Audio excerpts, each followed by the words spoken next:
about branding. Okay. I think branding is an interesting concept. You know, I'm always told, Victor, I love your branding. You're like a brand expert, and I'm like, I don't think so, because what I realized about the market, again, let's look at it from a business standpoint. Sure. And let's be business people here for a second in terms of looking at branding as opposed to getting emotional about it. Branding is not about a logo. Branding is not about, you know, the colors. It's the font size. It's all these wonderful things. It's not what you say you are. Again, we know that's what the market says you are. What the audience portrays you as. But how do they begin to know you? And I believe that branding begins with finding a niche. You've got to find a niche. For me, it was sales, right? I know business. I can work different aspects of the business. I can work the marketing, the customer service, the leadership side, but I really enjoyed the sales, right? Because I think that's your passion. That's my passion. That's what you do well. No company can exist without sales. Okay. I'm sorry, but you can't. No company can exist. We are the nexus. The salespeople are the nexus of all companies.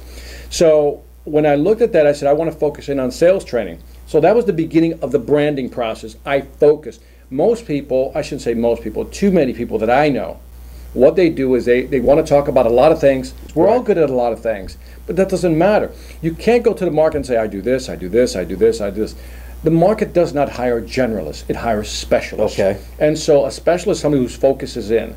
So the beginning of a branding process is to focus in on that niche, on that market. I like that terminology. Are you a generalist or are you a specialist? But then carve your niche and go at it, and go at it hard. Right, and go at it aggressively. So when I entered into the sales niche, right, immediately people were telling me, but you know, there's this person out there, there's that person out there, they're real popular, and you're really going to go up against them. And I was like, I don't care. I don't care because you do your thing different. You know, Grant Cardone does his thing, Jeff Gittimore does his thing, Victor Antonio does his thing. Everybody does it their Everybody's way. got their own flavor and what resonates. And what resonates with you is your subscribers. Right. You're getting bookings and you're getting TV gigs. Right.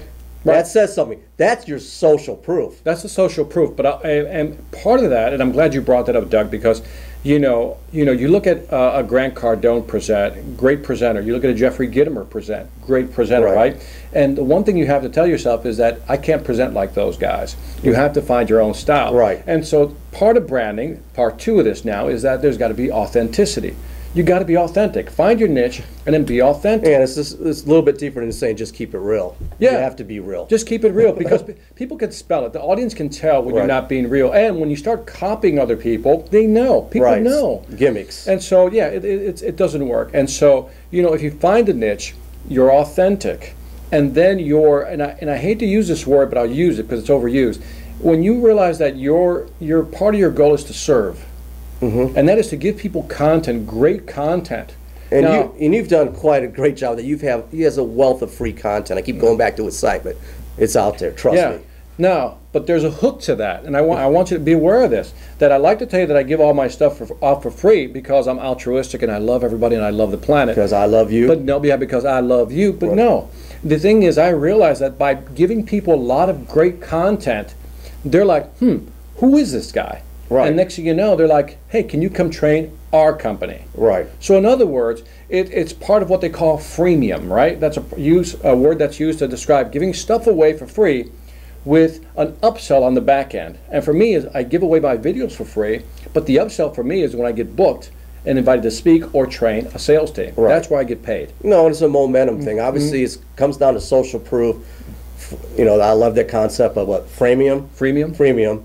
But at the end of the day, it's value. And again, like you like to say in sales, salespeople need to share information that's insightful above the obvious. Right. That's it. And it comes down to that, but also you got to have value. You've got to bring something of value with video. That's it. And let's put an emphasis on that because anybody can do video. Right. Okay? I mean, I can record a puppy walking across the floor. I just got video. Right. But what people really want is real content, real value.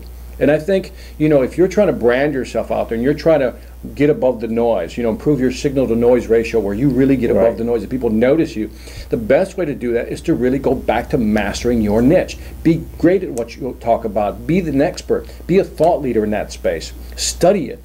Be the best. And then create videos around that so that people can see that. Being that thought leader, that trusted advisor, but honing in on your niche is paramount. Absolutely. You do that. I've seen you in action training people or consulting people. You've got a formula where you take the blueprint, okay, let's scale back. Who's your target audience? Who are you, and what are you trying to accomplish? And if you don't know that, then you're just going to be meandering around. That's it. I think you could only become an expert when you really focus in on something. Right. And I get back to the point that a lot of people try to do a lot of different things and wind up doing nothing. They become generalists, not specialists.